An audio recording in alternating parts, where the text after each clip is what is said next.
사랑하는 여러분 우리나라 대표 축구 선수라고 하면 누가 떠오르십니까? 여러분 혹시 우리나라 이제 대표 축구 선수 하면 손흥민 아니겠습니까? 그 영국의 그 프리미어리그 토트넘에서 지금 이제 활약하고 있는데요. 제가 그 손흥민 선수의 그 원더골이라고 최고의 골을 제가 기억하고 있습니다. 2019년에 그 번리전에서 그가 무려 이쪽에서 우리 편에서 79m를 혼자 드리블 해가지고 골을 넣는 그런 멋진 장면이 있었는데요. 영국 그 프리미어 리그 당시 역사 28년의 역사에서 최고의 골로 선정되기도 그렇게 했습니다. 그러니까 참 세계적인 우리 축구 선수를 우리가 가지고 있는데요. 좀 생뚱맞지만 여러분 우리나라 대표적인 가수 하면 또 누가 생각이 나십니까?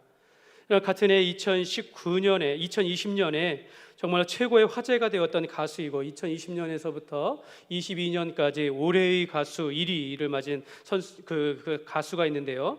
트로트 가수 중에 특급 가수라고 할 수 있는 임영웅이가 있어요. 임영웅. 뭐 잘 아실 것입니다. 임영웅 있는데요. 여러분 한번 상상해 보십시오. 세계적인 톱스타 축구선수 손흥민과 우리나라 최고의 가수인 임영웅이 한번 이렇게 만났다라고 생각해 보시죠. 만났다. 도대체 어떤 인연으로 둘이 만났는지 모르는데 그가 그렇게 만났다라는 겁니다. 이 손흥민이 세계적인 축구 선수가 한 동네 조기 축구에 참여해가지고 거기에 임영웅을 초대해가지고 함께 공을 찼다라는 거예요.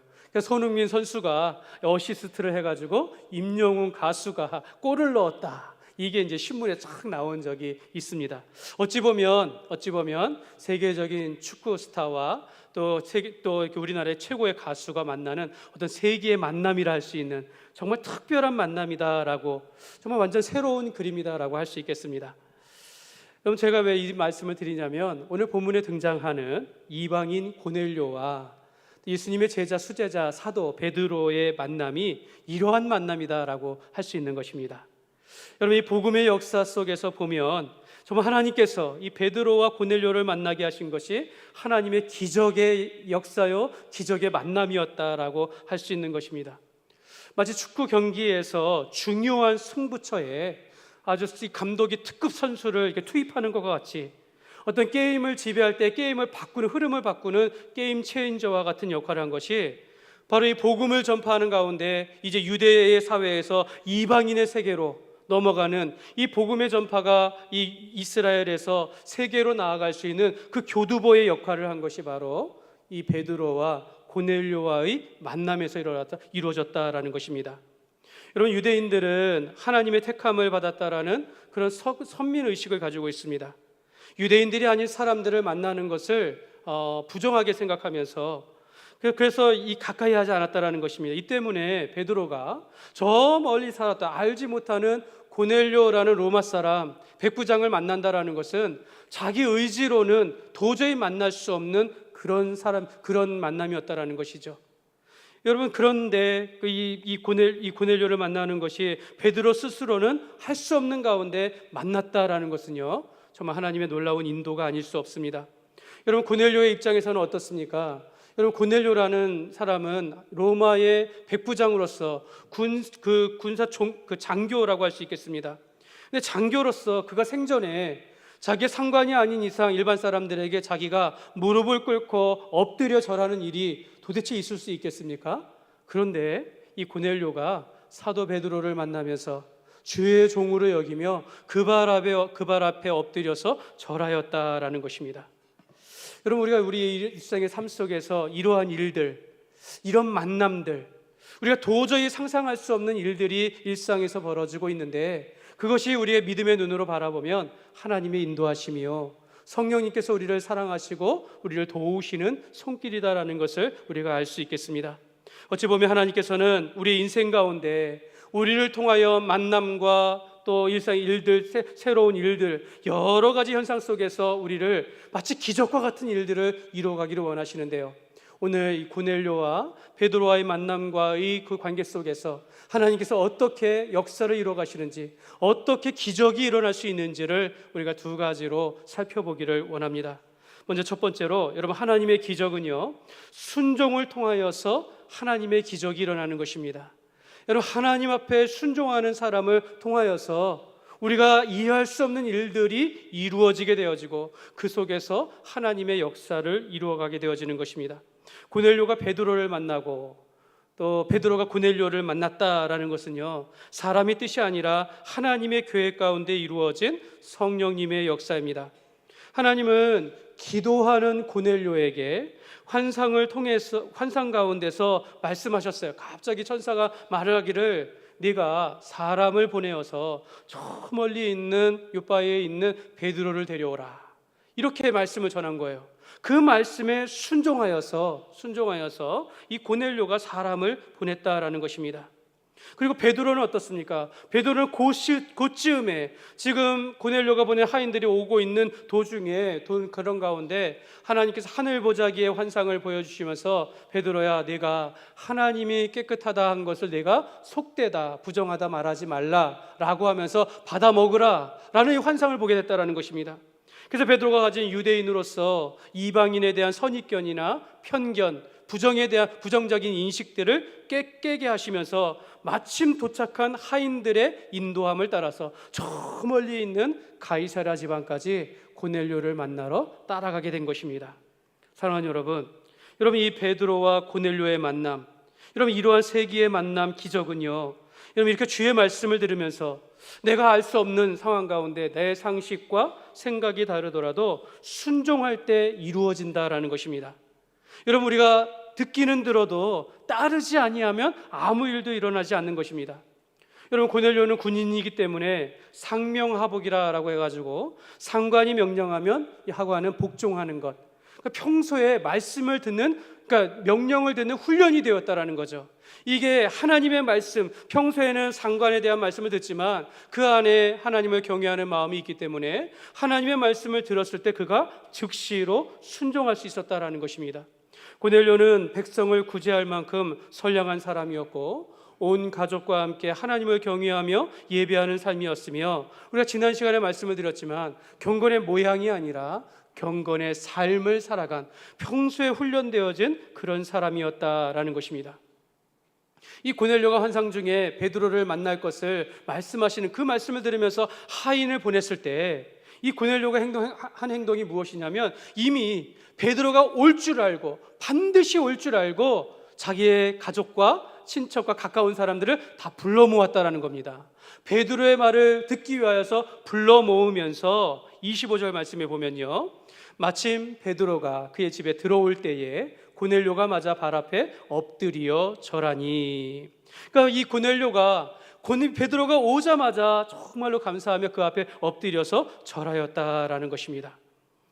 저는 이 고넬료가 베드로를 만나는 이 모습을 보면서 정말 그 베드로 앞에 엎드려 절하는 것이 그가 어떤 고위 관리처럼 보이지 않았다라는 겁니다. 겸손하고 순종적이고 정말 경건한 사람처럼 보였다라는 것입니다. 어찌 보면 이 고넬료의 모습이 오늘날 우리에게 필요한 이상적인 신자의 모습이라고 할 수 있겠습니다. 오늘날 우리가 이런 모습으로 살아갔으면 좋겠습니다. 자기 일에 백부장처럼 자기 일에 충실하면서도 하나님을 경외하고, 주의 말씀을 들으면 순종하고, 주의 말씀 앞에 들으면 그대로 이루어질 줄 믿고 살아가면서 주의 종 앞에 겸손하며 진리의 말씀을 사모하는 그런 신자로 우리가 살아가기를 주님의 이름으로 축복합니다.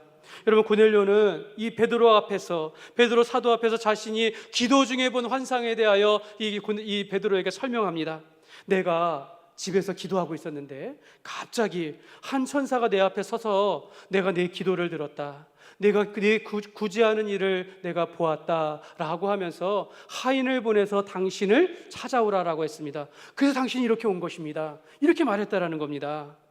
그러면서 고넬료는 이 환상에 대한 이야기를 하는데 자랑하려고 하는 것이 아닙니다. 내가 기도하는 사람입니다, 내가 구제하고 경건한 사람입니다 라고 자랑하는 것이 아니라 그가 그냥 보고 들은 대로, 내가 보고 들은 대로 순종하였더니 정말 당신이 내 앞에 왔습니다, 감사합니다라고 하면서 베드로를 향하여 엎드려 절하였다라는 것입니다. 그리고 가까운 사람들을 모아놓고 이 베드로의 말을 듣기를 사모하면서 베드로 앞에 섰다라는 것입니다. 여러분 고넬료가 하나님의 말씀 앞에 순종함이 있었기 때문에 하나님이 보내시는 베드로를 만나게 된 줄 믿습니다.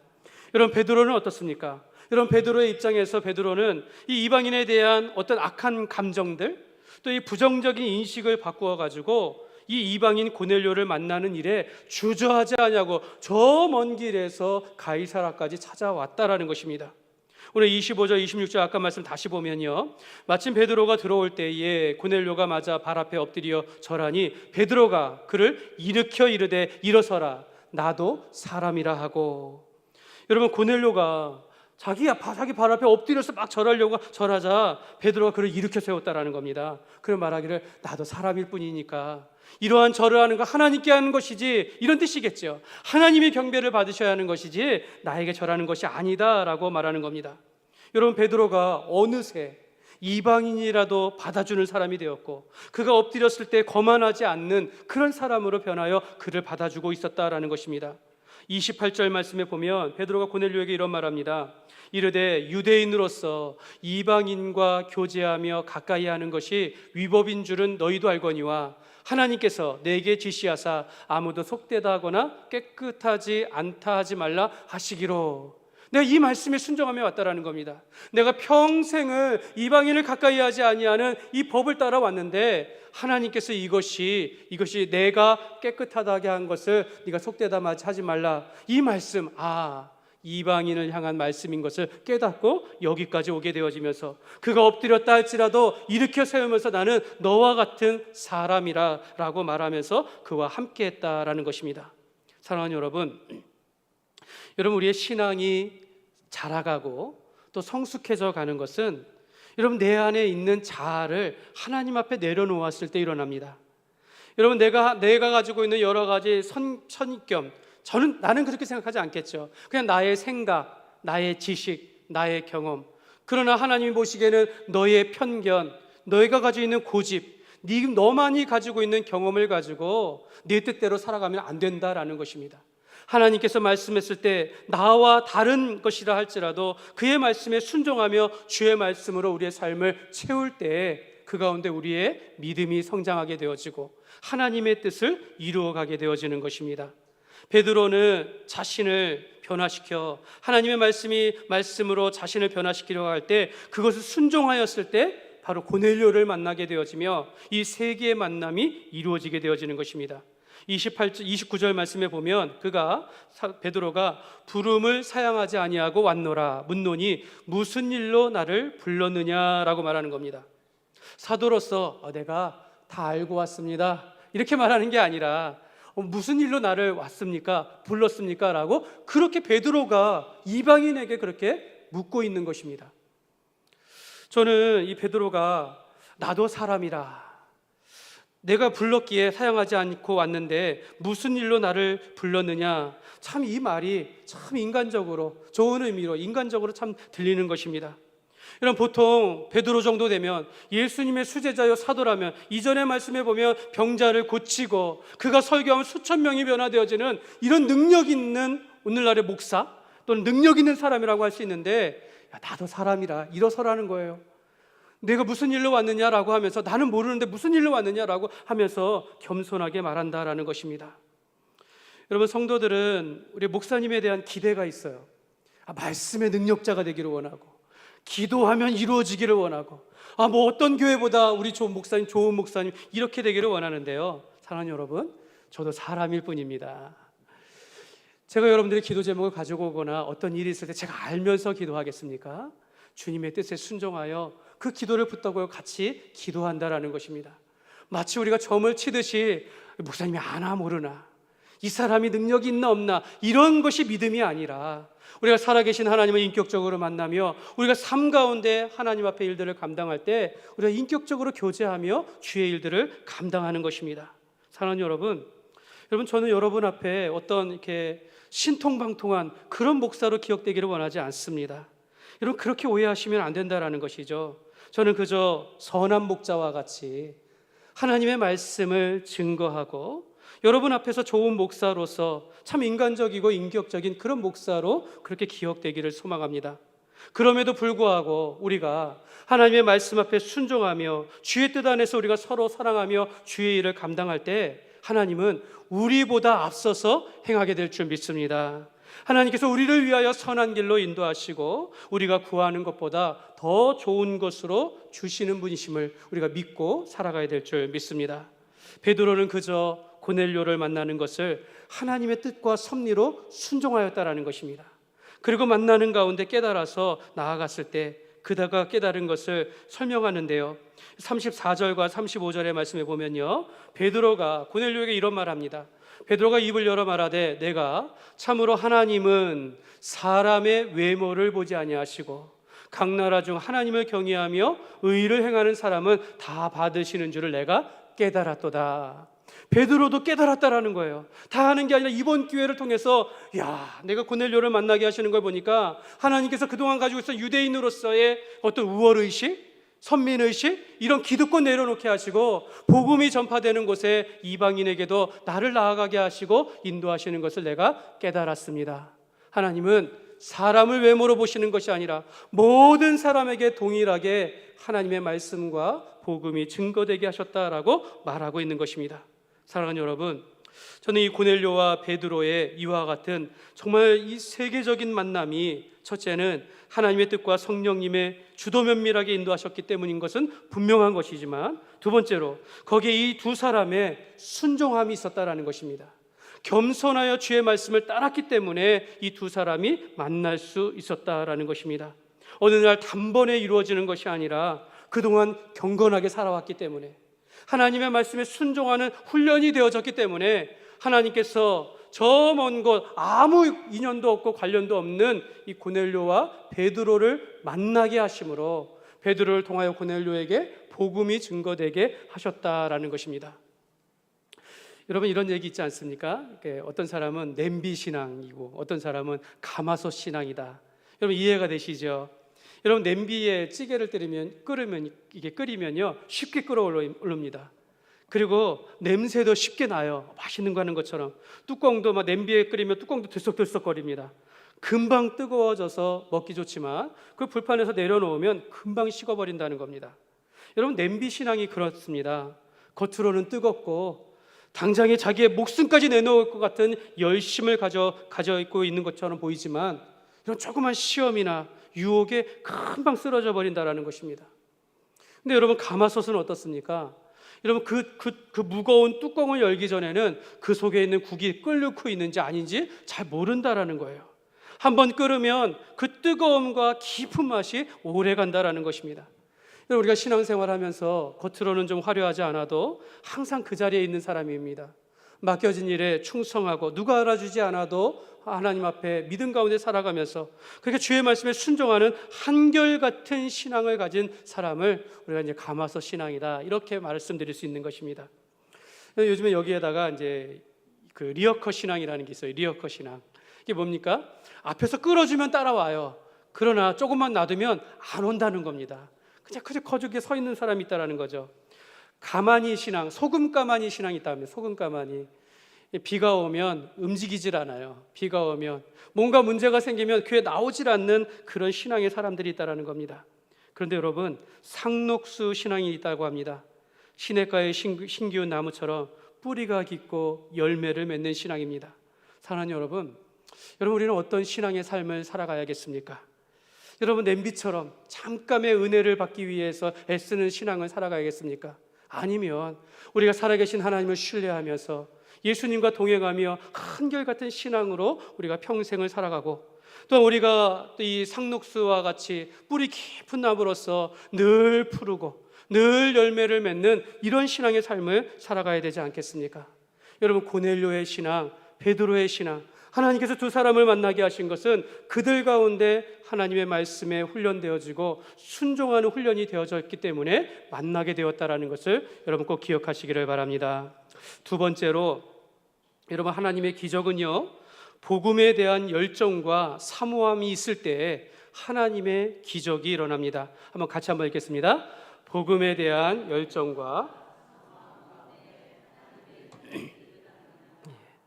여러분, 이 고넬료와 베드로는요 묘한 공통점이 있습니다. 우리 앞에서 살펴본 것처럼 주님의 말씀에 순종할 줄 아는 사람이었고, 때로는 주 앞에 엎드릴 줄 알고 때로는 나는 사람이라라고 하면서 사도이지만 그런 인간적인 모습을 가지고 있는 것이 이 두 사람의 공통점이었습니다. 그리고 이 베드로와 고넬료 이 두 사람의 가장 큰 공통점은요, 복음에 대한 열정과 사모함을 가지고 있었다라는 것입니다.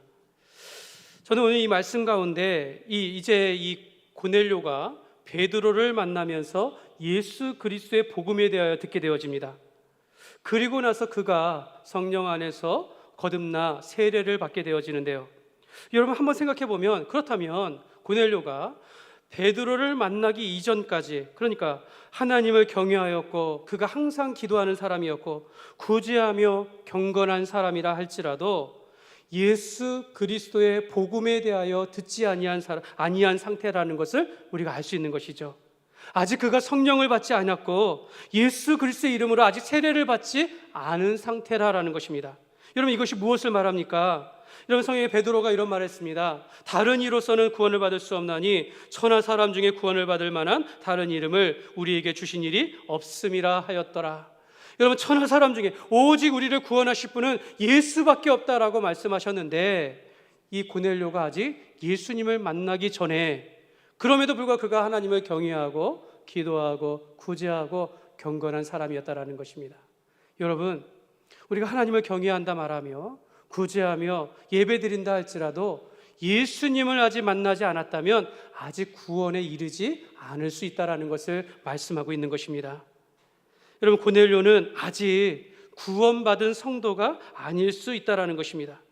그가 하나님을 두려워하며 온 집안이 예배하고 이웃을 돌아보며 세속에 물들지 아니하는 경건한 삶을 살았다 할지라도 아직 구원에 대한 확신이 없는 이방인에 불과할 수 있다라는 것을 오늘 말씀하고 있는 것입니다.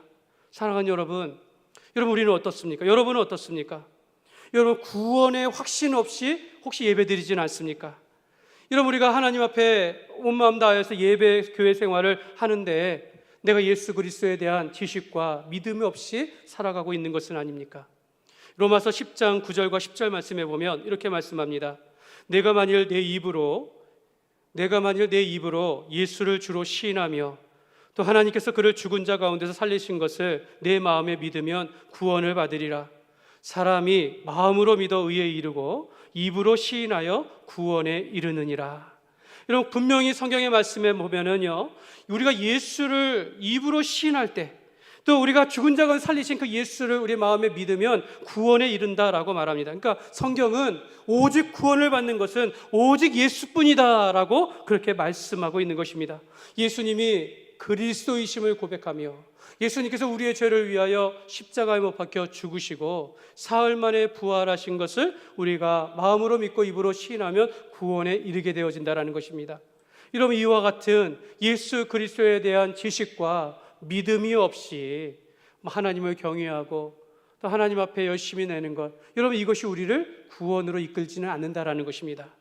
여러분 우리가 종교적인 열심이 우리에게 구원을 주지 않습니다. 우리가 어떤 선행이나 우리가 어떤 공로를 가지고 있다, 어떤 명성을 가지고 있다라고 해서 그것이 우리를 구원받게 하는 것은 아니다라는 것입니다. 내 부모님이 목사예요. 내 부모가 장로고 권사예요. 여러분 그런다고 해서 그 자녀가 구원에 이르는 것이 아니다라는 것입니다. 나는 태중에서부터 엄마에 이끌려 교회 다녔습니다. 그렇다고 해서 우리가 구원을 받는 것이 아니다라는 것입니다. 여러분 우리가 구원에 이르게 되어지는 것은요, 예수님을 인격적으로 만나야 합니다. 예수님께서 나를 위하여 이 땅에 오시고 우리를 위하여 십자가에 못 박혀 죽으시 사흘 만에 부활하신 것 내 마음에 믿고 입으로 시인할 때 우리가 구원에 이르게 되어지는 것을 지금 베드로가 고넬료를 만나면서 말씀하고 있는 것입니다. 여러분 36절 말씀에 보면 만유의 주 되신 예수 그리스도로 말미암아 화평의 복음을 전하사 이스라엘 자손들에게 보내신 말씀이라고 하면서 이 베드로가 고넬료에게 화평의 복음을, 예수 그리스도로 말미암아 이루어지는 화평의 복음을 전하고 있다라고 말하는 것입니다. 하나님과 사람 사이에 이 관계가 끊어진 것을 예수님께서 십자가에 못 박혀 죽으심으로 하나님께 나아가는 길이 되었습니다. 유대인들이 이방인에게 나아갈 수 없는데 예수님으로 말미암아 오늘 내가 당신을 만나 복음을 증거하게 되었습니다라고 말하고 있는 것입니다. 베드로가 전한 복음은, 이 복음이 이제 유대인을 넘어 이방인에게까지, 이스라엘을 넘어 온 세계에 이르기까지, 오늘 우리에게까지 복음이 전파하게 되어지는 것을 오늘 말씀하고 있는 것입니다. 그래서 여러분, 예수님은 유대인의 구원자가 아니라, 유대인의 구원자뿐만 아니라 모든 이방인의, 그를 믿는 모든 사람들의 구원자가 된다라는 것을 여러분 믿으시기를 바랍니다. 사랑하는 여러분, 우리가 복음에 대한 확실함이 있어야겠습니다. 39절과 40절 말씀에 보면요, 베드로가 이런 말씀, 우리 밑줄 것만 보면요, 그들이 나무에 달아 죽였으나, 그러니까 베드로가 전한 것은요, 예수님의 십자가의 복음입니다. 또 40절에 보면 하나님이 사흘 만에 다시 살리사 나타내시되 예수님께서 죽은 자 가운데서 부활하신 것을 증거하셨다라는 것입니다. 그러니까 여러분, 복음이란 예수 그리스도의 십자가의 죽음과 사흘 만에 부활하신 것, 이것을 베드로가 고넬료에게 증거하였다라는 것입니다. 이럴 때 이 베드로가 고넬료와 그 집안에 있는 사람들에게 이 복음에 대한 설교를 할 때 44절 말씀입니다. 44절 말씀 같이, 44절만 같이 읽겠습니다. 베드로가 이 말을 할 때에 성령이 말씀 듣는 모든 사람에게 내려오시니. 아멘. 여러분, 베드로가 전한 말에 능력이 있는 것이 아니라 베드로가 복음 설교를 할 때, 복음을 고넬료에게 설명할 때, 그때 성령님께서 그 말씀을 듣는 자들에게 임하였다라는 것입니다. 그들이 베드로의 말씀을 들었다라는 겁니다. 그 말씀을 깨닫고 예수님을 믿게 되었다라는 것입니다. 사랑하는 여러분, 오늘도 아무것도 아닌 목사를 통하여 하나님의 말씀이 증거하지만 오늘 성령님께서 우리 가운데 임하시면 하나님의 말씀을 듣게 되어지고 깨닫게 되어지고 예수 믿고 변화되어진다는 것을 여러분 믿으시기를 바랍니다. 여러분, 성령의 사람은 하나님의 말씀을 듣게 되어 있는 것입니다. 목사가 말씀에 능력이 있기 때문인 것이 아니라, 내가 말하는 전하는 말에 능력이 있는 것이 아니라 그 복음 가운데 성령님께서 기름 부어 주셨기 때문에 그 말씀이 우리 마음판에 새겨지는 것입니다. 사랑하는 여러분, 하나님의 말씀이 들리십니까? 여러분 예수님을 인격적으로 만났습니까? 여러분 46절의 말씀에 보면 이는 방언을 말하며 하나님 높임을 들음이러라. 그 사람들이 성령이 임하니까 그들이 방언을 말하며 하나님의 높임을 들음이러라. 여러분, 우리가 방언에 대한 편견이 있어요. 여러분, 우리가 다른 말로 해야 하고 이런 것이 있는데, 여러분 앞장에 보면요, 2장에 보면 각 방언으로 하나님의 큰 일을 말하였다라고 말합니다. 여러분, 우리가 방언을 한다는 것은 하나님을 찬양하는 것을 말하는 거예요. 우리가 하나님을 믿고 하나님을 경배하는 것이 우리의 방언이다라는 겁니다. 세상 사람들은 이해할 수 없는 언어를 우리가 하나님을 찬양하며 경배하게 되어지는 것, 우리의 삶의 변화가 되어지는 것이, 이것이 방언이요, 하나님을 찬양하는 것입니다. 그들 가운데 성령이 임하시니까 온 집안이 베드로의 그 복음을 듣고 하나님 앞에 변화받았다라고 말씀하고 있으며, 이를 통하여 이 베드로가 이 고넬료와 그 집안에 있는 사람들에게 그리스도의 이름으로 세례를 베풀었다라고 오늘 말씀하고 있습니다. 사랑하는 여러분, 지극히 평범한 말씀이라도 성령이 기름 붓듯이 저와 여러분 가운데 임하시면 여러분, 우리의 마음 가운데 예수님으로 충만하게 될 줄 믿습니다. 반대로 여러분, 말씀을 듣지만 여러분 성령이 도와주시지 않으면 여러분 듣기는 들어도 변화의 역사는 이루어지지 않는 것입니다. 마치 딱딱한 길가에 뿌려진 씨와 같이 듣지만 금방 새의 먹이가 돼버리고, 여러분 듣고 은혜를 받고 잠시 기분이 좋을지 모르지만 돌밭이나 가시밭과 같이 열매 맺지 못하고 성장하지 못하고 변화받지 못한다라는 것입니다. 여러분, 우리가 주의 말씀을 들을 때마다 여러분 성령을 사모하십시오. 여러분, 하나님께서 우리 가운데 역사하시기를, 하나님 내가 이 말씀 듣게 하여 주옵소서. 하나님, 이 말씀으로 내 삶이 변화되어지고 내 가정이 변화되어지고 내 자녀들이 잘 되어질 수 있도록 주님께서 함께 하여 주옵소서. 여러분, 우리가 성령 안에서 하나님의 말씀 안에 변화를 받으며 우리가 하나님의 사람으로 온전히 거듭나게 될 줄 믿습니다. 말씀을 맺겠습니다. 여러분, 베드로와 고넬료의 만남은요, 여러분 이방인에게도 성령이 임하시는 아주 중요한 사건이었습니다. 또한 베드로를 통하여 이방인에게 복음이 증거되어지는, 그래서 이 베드로와 고넬료의 만남은 정말 세기의 만남이라고 할 수 있는 것입니다. 베드로가 베드로가 이방인에 대한 복음을 증거하게 되어지니까 장차 사도 바울이 이방 선교를 하는 일에 있어서 교두보 역할을, 밑거름의 역할을 하게 되었다라는 것입니다. 사랑하는 여러분, 우리가 성령을 받는다라고 합니다. 우리가 예수를 믿는다라고 이야기합니다. 여러분, 우리가 물과 성령으로 거듭나지 아니하면 우리가 하나님 나라에 이르지 못한다라고 성경은 말씀하고 있습니다. 그래서 우리가 성령 세례라고 말씀해요.